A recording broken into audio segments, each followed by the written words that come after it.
नमस्कार, आप देख रहे हैं तिरंगा टीवी राजस्थान। मैं हूं आपके साथ रानीदान रावल और हमारे साथ जुड़ चुके हैं आज चर्चा करने के लिए बालोतरा के वरिष्ठ पत्रकार चेतन शर्मा। चेतन जी नमस्कार। नमस्कार सभी को। चेतन जी, अपन बात कर रहे हैं कि वर्तमान विधानसभा चुनाव हुए और इसी के 4 महीने बाद अप्रैल में शुरू हो जाएंगे लोकसभा चुनाव जी। तो इस संदर्भ में हम बात करेंगे, एक राजस्थान में पार्टी हीरो बनने की तरफ चली थी आरएलपी, लेकिन अब आरएलपी की स्थिति इस प्रकार जीरो पर आने वाली है क्योंकि आरएलपी के सुप्रीमो ही हनुमान बेनीवाल है। एकमात्र सुप्रीमो एक ही होंगे जी। सांसद भी एक यही है हनुमान बेनीवाल, एमएलए भी यही है। पहले 2 एमएलए थे, 3 एमएलए थे, 3 विधायक थे, 2 तो हार गए और एक हनुमान बेनीवाल से सीट खाली करा के खुद ने चुनाव लड़ा है। तो हनुमान बेनीवाल की पार्टी अब क्या इस्तीफा देंगे? 2 पद एक साथ रह नहीं सकते, तो क्या होगा इस पर? देखिए, विधानसभा चुनाव के बाद जब वो विधायक भी बन चुके हैं, जनता ने उन्हें विधायक के रूप में चुना है, तो सांसद और विधायक दोनों एक ही व्यक्ति नहीं हो सकता जी। तो उन्हें 2 में से एक पद से इस्तीफा देना होगा और संभावना यही कहती है कि वो सांसद पद से इस्तीफा देकर विधानसभा में सदस्य के रूप में अपना काम वापस शुरू करेंगे, क्योंकि चुनाव उन्होंने लड़ा है और ये तो तय था कि जीतेंगे तो सांसद पद तो छोड़ना होगा। फिर भी उन्होंने चुनाव लड़ा है तो उनकी मंशा यहाँ स्पष्ट से दिखती है कि वो सांसद का पद छोड़ेंगे और विधानसभा में अपना काम शुरू करेंगे। तो विधानसभा से इस्तीफा नहीं देंगे क्या? देखिए, इसकी संभावनाएं बहुत कम बनती हैं। कैसे? यदि उन्हें विधानसभा में जाना ही नहीं होता तो फिर ये चुनाव लड़ने की आवश्यकता नहीं थी। सांसद तो वो पहले से ही हैं जी। तो फिर ये इस सीट पर किसी और व्यक्ति को खड़ा कर सकते थे, लेकिन अगर वो स्वयं खड़े हुए हैं और जीतना उनकी तो आशा ही थी कि इस पद से तो कम से कम उनके विधानसभा क्षेत्र से तो वो जीतेंगे ही। जी। तो ये तो मतलब मानसिकता पहले ही होगी कि सांसद पद छोड़ देना है, विधानसभा ज्वाइन करनी। जिस प्रकार दिया कुमारी और बालकनाथ ने भी इस्तीफा दे दिया, सांसद पद छोड़ा है जी। यदि किसी ने चुनाव लड़ा है तो ये निश्चित है कि उसने जीत की आशा से लड़ा है और जीत की आशा के साथ ही ये तय था कि दूसरा पद तो छोड़ना ही है।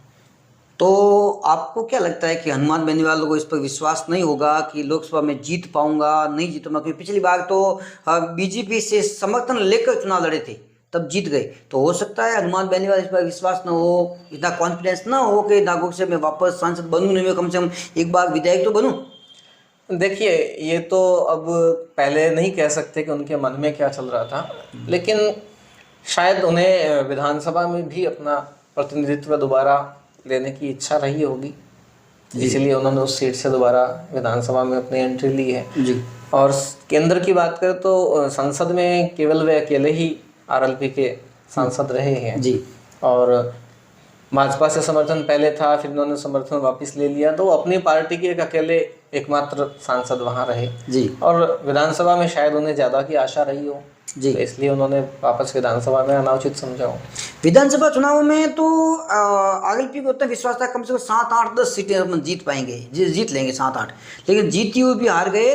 और राजस्थान की सबसे अच्छी सीटों में से मानी जाती थी बाईतू की, कि बाईतू की उम्मीदवार बेनीवाल का लोगों के में इतना क्रेज था, इतना लोगों में व्यवहार है उम्मीदवार बेनीवाल का कि लोगों को पता था कि पहली सीट आरएलपी को जीतेगी तो बाईतू से ही जीतेगी, उम्मीदवार राम जी बेनीवाल जीत जाएंगे। तो फिर जीती हुई सीटें हार गई, अब एकमात्र एक सीट बची है। तो यदि अब आप मानते हैं उम्मीदवार राम जी मतलब आरएलपी की 0 सीट हो जाएगी? देखिए, 0 केंद्र से तो इस वक्त एक बार तो 0 होनी है, क्योंकि अकेले सांसद है, वो इस्तीफा देंगे तो वहां से तो सांसद के पद से छोड़ने के बाद केंद्र में तो 0 हो जाएगी आरएलपी एक बार तो, कम से कम जब तक अगला चुनाव नहीं होता है जी। उसके बाद का परिणाम तो भविष्य बताएगा। और राजस्थान में जो विधानसभा चुनाव में रहा तो निसंदेह उम्मीदवार राम जी की जीत की आशा थी और एक अच्छी छवि उन्होंने रखी है लोगों में और काफी अच्छे वोट भी लिए हैं इसमें क्योंकि हरीश चौधरी जैसे दिग्गज नेता के सामने इस प्रकार की टक्कर लेना के 700-800 वोटों से ही हरीश चौधरी जीत मिली। जीत का अंतर तो छोटा सा रहा और सामने दिग्गज नेता थे तो निसंदेह उन्होंने उनकी छवि अच्छी रही होगी, इसीलिए इतने अच्छे वोट उन्होंने ले पाए। लेकिन यहाँ कह सकते हैं कि हरीश चौधरी का शायद रणनीति ज्यादा बेहतर रही, वो अनुभवी हैं, इसलिए वो जीत गए और इन्हें ये जीत प्राप्त नहीं हो सकी। और अन्य जो कैंडिडेट्स रहे तो थोड़ा इस वक्त बीजेपी का पलड़ा वैसे भी भारी रहा जी। पार्टी वाइज बात करें तो भाजपा ने इस वक्त प्लस में रही, तो वो भी कुछ फैक्टर्स रहे होंगे, बाकी तो क्षेत्र वाइज कई फैक्टर हो जाते हैं। उम्मीद आगम जी बेनीवाल जो आरएलपी के उम्मीदवार थे, उन्होंने हारने के बाद में एक कमेंट्स दिया था कि धन बल जीत गया और मन बल हार गया। इस कमेंट्स को आप किस प्रकार लेते हैं? देखिए, जो तो कमेंट करने वाला व्यक्ति ही अपने कमेंट की जिम्मेवारी और उसका वर्णन व्याख्या कर सकता है जी। हम उनकी व्याख्या तो नहीं कर सकते।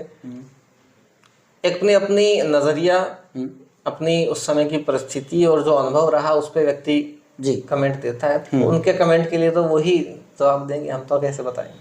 लेकिन इस्तीफा देना पड़ेगा, ये तो विधानसभा सीट से दे या लोकसभा से। हाँ, लेकिन विधानसभा से देने का लगभग फिलहाल कोई उम्मीद नहीं है कि विधानसभा दे, लोकसभा से ही देंगे। पूरे आशा इसी बात की बनती है, जो परिस्थितियां उसके अनुसार यही आकलन बताता है कि वो लोकसभा से ही इस्तीफा देंगे।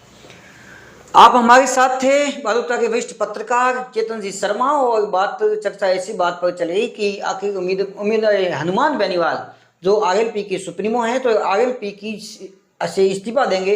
आरएलपी या तो सांसद से या विधायक से देंगे, लेकिन 0 सीट एक बार हो जाएगी। यदि लोकसभा से देंगे, लोकसभा में 0 सीट हो जाएगी आरएलपी की, और विधानसभा से देने की संभावना नहीं है। लेकिन जहां से भी एक इस्तीफा देना पड़ेगा, 0 सीट हो जाएगी। इस चर्चा के लिए आपका बहुत बहुत धन्यवाद। धन्यवाद। जय हिंद। धन्यवाद तिरंगा टीवी राजस्थान। जय भारत।